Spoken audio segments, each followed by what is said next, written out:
All right, everybody, get your hymnals out and ready. Today, we're taking a reading from the book of New Orleans Funkguitar, and it is page 35, verse 41, and we're going to hear from the Reverend Snooks Eaglin today. Even if you forgot yours at home, don't worry. I got a screenshot for you. It's going to help you out. But I'm going to walk you through a 2-chord vamp, and I'm going to show you how to meterize it, take it down in New Orleans. Here we go. Stay tuned.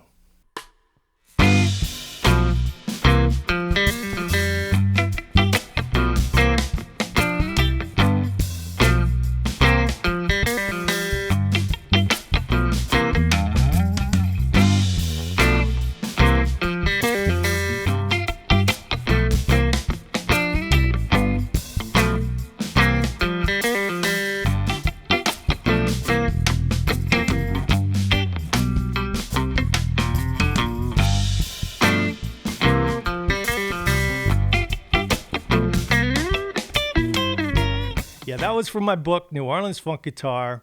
A lot of you guys out there have it. I hear from you all the time. If you don't, you want to check it out, cool. It's not a hard sales pitch. Here's a little shameless self-promotion, but it's a free lesson. So if you want an autograph copy, I have them available. You can click the description below or Amazon, whatever. But anyway, yeah, this is an example out of the book.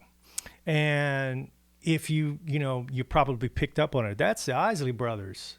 Yes, it is the Isley Brothers. It's your thing. One of the greatest songs, man. That's such a great song, an iconic song. It's your thing.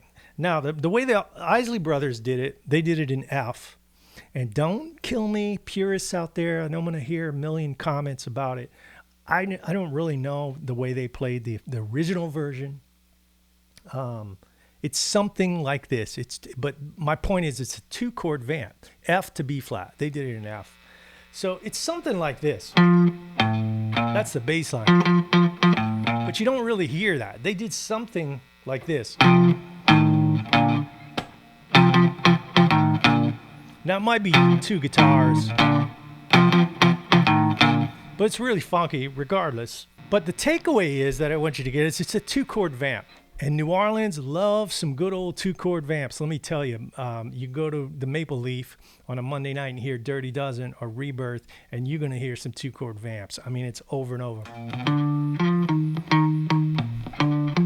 Do What You Wanna, those kind of songs. 2-chord vamps. So this is, Snooks was brilliant to use this for his interpretation.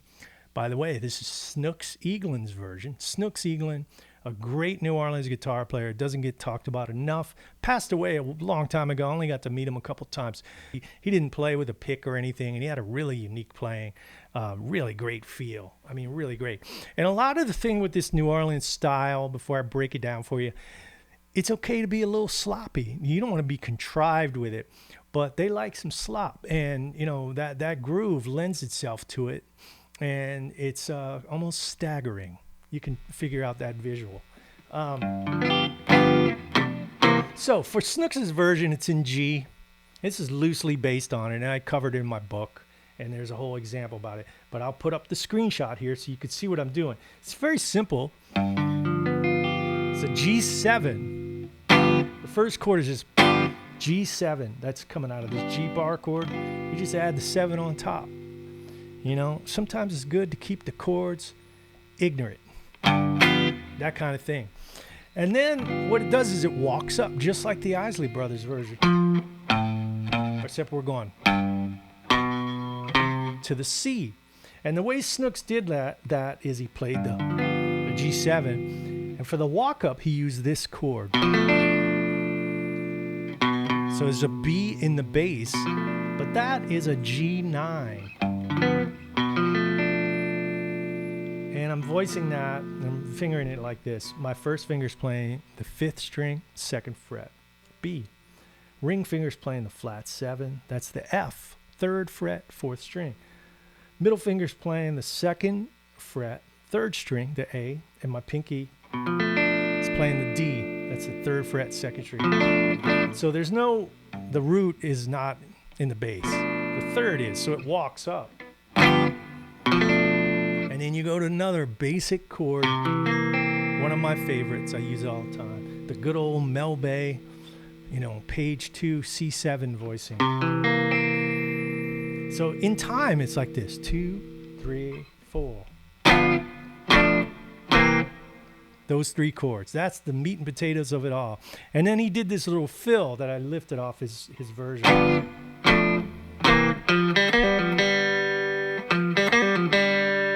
And what that is it's coming out of G pentatonic, but I'm using open strings. So you start on the F and then an open G string. So the F, 4th string, 3rd fret. Then an open G string, and then a quick pull off.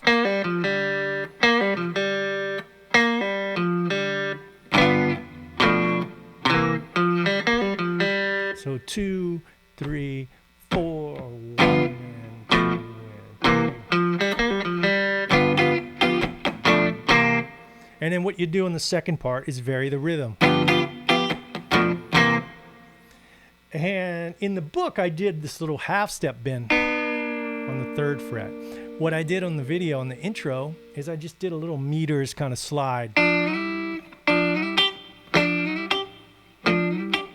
I use my 3rd and 4th finger. You can use whatever you like, but I'm playing a 3rd interval there to cover that C. What I'm doing is I'm just outlining the C chord.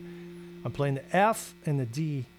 That's a 3rd fret, 4th string, 3rd fret, 2nd string, and then you slide up and then play that G on top. So the whole thing is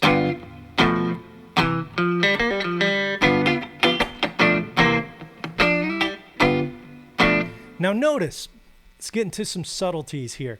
I'm not doing this.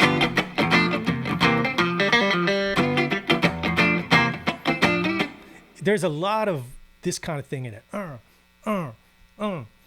It's got that, what Art Neville always called, and if you watch my videos, I've talked about this a lot, the washing machine. Art Neville used to tell me, you know, he was the founder of the Meters, one of the founding members, one of the architects of funk, especially for sure New Orleans funk. And he would talk about how the washing machine would agitate, and he goes, that's the funk in those spaces. So when you leave spaces,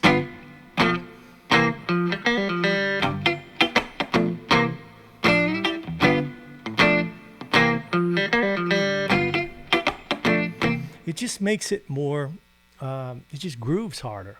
By the way, people ask me about the loops. Some of the loops I create myself. This loop I'm using now is from Yurt Rock, and it's of my friend Terrence Higgins, who used to play with Dirty Dozen. It's just a simple 4-bar loop I put in my sampler to play along with it, and you can get it on Yurt Rock. That's where I buy the loops from, some of them, and then some of them I customize. But at some point, I probably will have a package available on my upcoming lessons and site. It's all being done right now. It's just taking longer than I thought. So that's a cool little practice for you, a little midweek tidbit. 2 chords. Try it in different keys.